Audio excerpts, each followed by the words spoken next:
What's the most out-of-pocket thing you've ever heard a child say about their own parents? That question hit me harder than I expected, because the answer came from a moment I've never really told anyone about. I used it to volunteer at an after-school program at a small community center on Oakridge Drive. It wasn't fancy. The walls were covered in peeling construction paper art, the gym echoed like a cave, and the snack budget was basically just pretzels and whatever juice boxes were on sale. But the kids were good. Loud and chaotic, sure, but good. Except one afternoon, something happened that made the whole room go completely silent. It was near the end of homework hour. I was helping this quiet kid named Logan with his math worksheet. Sweet kid, 9 years old, big glasses, always doodling superheroes in the margins. He usually kept to himself, but that day he was different. Fidgety, distracted, flinching whenever the cafeteria door slammed. I asked if he was feeling okay, and he shrugged, saying he didn't sleep much. Before I could ask more, his dad's voice echoed from the hallway.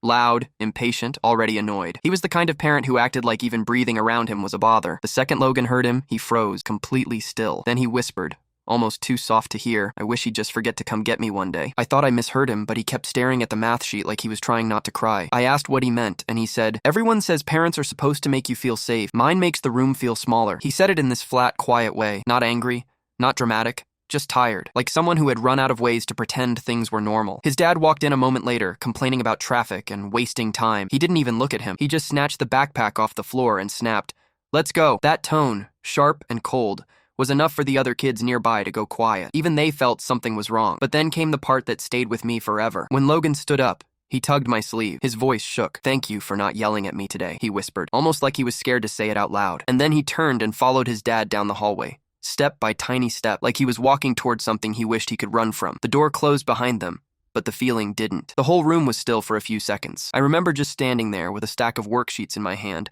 staring at the doorway like my brain needed a minute to catch up. It's strange. The after-school program was usually chaotic, kids yelling about crayons and basketballs, backpacks everywhere. But in that moment, all I could hear was that sentence looping in my head. Later that week, I noticed more things. How Logan always flinched when someone raised their voice. How he apologized for things that weren't his fault. How he smiled only with his mouth, never with his eyes. One day he came in with a tear in his shirt sleeve. He said he got caught on the door, but the lie was too smooth, too practiced. Kids shouldn't be good at lying like that. I remember asking him what superhero he liked drawing the most. He said, "Anyone who doesn't go home." That one hit even harder. A 9-year-old wanting to escape, not because he's being dramatic, but because home feels like a punishment. I still think about him. I think about how many kids sit in classrooms or after-school programs, trying to laugh, trying to be normal while carrying things no child should ever carry. People always say children don't understand things, but I think they understand too much. They feel everything. They see everything. They hide everything. And sometimes the smallest sentence, whispered in the middle of math homework, tells you more about their life than anything a grown-up could ever admit. That one whisper,